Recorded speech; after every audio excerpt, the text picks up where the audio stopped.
જય માતાજી, જય શ્રી કૃષ્ણ ફ્રેન્ડ્સ। તો આજે મેં મેંદાના લોટના ઉપયોગ વગર ઘઉંના લોટના બિસ્કિટ જેવા એકદમ ખસ્તા એવા શક્કરપારા બનાવ્યા હતા।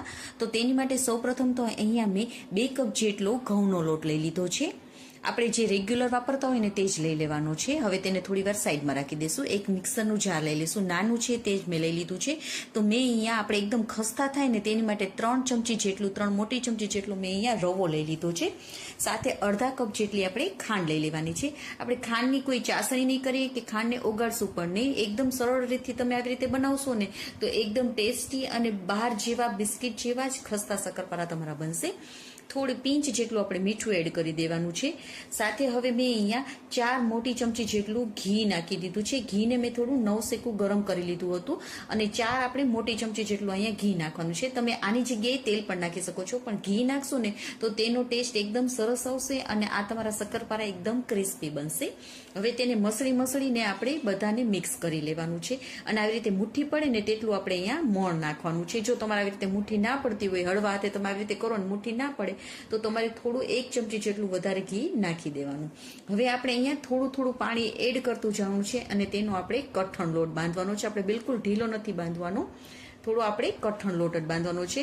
અને હા, અને આ તમારે આ છે ને રવાનો લોટ નાખ્યો છે તો થોડી વાર તમે રાખશો ને એટલે રવો ફૂલશે અને તમારું થોડું વધારે કઠણ થશે, માટે તમારે એ પ્રમાણે જ લોટ બાંધવાનો। તો જો થોડું કઠણ આપણે વધારે થઈ જશે। હવે એકવાર આપણે આને આવી રીતે મસળી લેવાનો છે। હવે તેના આપણે એક સરખા 3 ભાગ કરી લેશું પહેલા તો, અને એક ભાગ આપણે લઈ લેશું અને બીજા ભાગને આપણે ઢાંકીને રાખી દેવાનો છે। હવે તેનો આપણે એક લુવો કરી લેવાનો છે ગોળ, અને તેની આપણે જાડી એવી રોટલી વણી લેવાની છે। આપણે તેને થોડો શક્કરપારા આપણે થોડા જાડા રાખશું જેથી કરીને તે એનો પડ બનશે અને એકદમ ખસ્તા અંદરથી થશે। તો તેની આપણે હવે તો આટલી આપણે જાડી રોટલી પહેલા વણી લેવાની છે। હવે મેં અહીંયા શક્કરપારાની ચોરસ આકાર આપ્યો છે, તમે આની જગ્યાએ તમને જેવો શેપ ગમતો હોય ને તેવો આપી શકો છો। તો ચોરસ ભાગ માટે આપણે પહેલા આવી રીતે કિનારીથી કાપી લેશું અને ચોરસ રોટલીને કરી લેવાની છે પહેલા, અને તેના આપણે ચોરસ કટકા કરી લેશું। તો જો આપણે આટલા જાડા શક્કરપારા આપણે રાખવાના છે। તો હવે સાથે સાથે આપણે તેલને પણ ગરમ કરવા મૂકી દેવાનું છે। તેલ આપણું મીડિયમ ગરમ થઈ જાય ને ત્યારે આવી રીતે આપણે તેને નાખી દેવાના છે। હવે ગેસની ધીમી ફ્લેમ ઉપર જ આપણે શક્કરપારાને તળવાના છે। 2 થી 3 મિનિટ બિલકુલ પણ આપણે ટચ નહીં કરીએ। 2 થી 3 મિનિટ પછી આપણે આવી રીતે ચમચી વડે આગળ પાછળ કરતા જશું અને ગોલ્ડન કલર થાય ને ત્યાં સુધી આપણે તેને તળી લેવાના છે। અને તમે ભેગા નાખશો ને તો પણ છૂટા જ થઈ જશે તમારા શક્કરપારા, બિલકુલ પણ ચોટશે નહીં।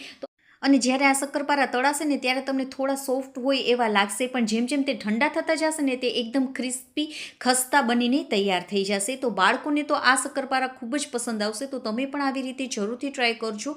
અને અત્યારે સાતમ પણ આવે છે તો આવી રીતે બનાવીને તમે સાતમ આઠમમાં ખાઈ શકો છો। તો આવી જ નવી રેસિપીઓ સાથે આપણે ફરી મળીશું, ત્યાં સુધી બાય બાય, જય માતાજી।